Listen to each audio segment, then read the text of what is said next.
દોસ્તો educate forward ચેનલમાં આપનું સ્વાગત છે। બાળ દોસ્તો, આજે આપણે ગુજરાતીમાં એક માત્રાવાળા શબ્દો બોલતા અને લખતા શીખીશું। પણ હા દોસ્તો, એની પહેલા આ ચેનલ હજી સુધી તમે સબસ્ક્રાઇબ નથી કરી તો હમણાં જ પહેલા ચેનલને સબસ્ક્રાઇબ કરી લો, એટલે આવા જ સરસ વિડીયો લઈને હું તમારી સમક્ષ દરરોજ આવતો રહું। તો ચાલો શરૂઆત કરીએ।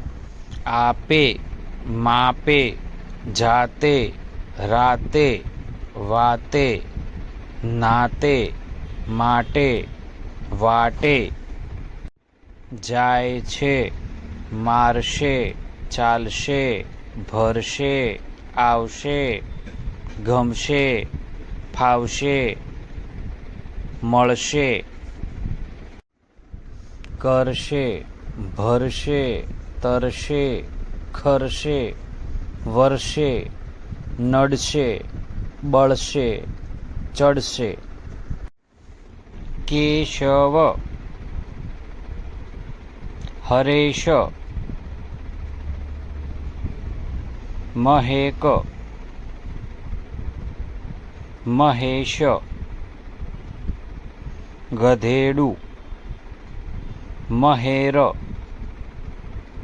નરેશ, ગણેશ। અમારી આ માહિતી તમને ગમી હોય તો ચેનલને સબસ્ક્રાઇબ કરો, વિડીયોને લાઈક કરો અને બેલ આઇકોન નોટિફિકેશન ઉપર ક્લિક કરવાનું ભૂલશો નહીં। આવજો।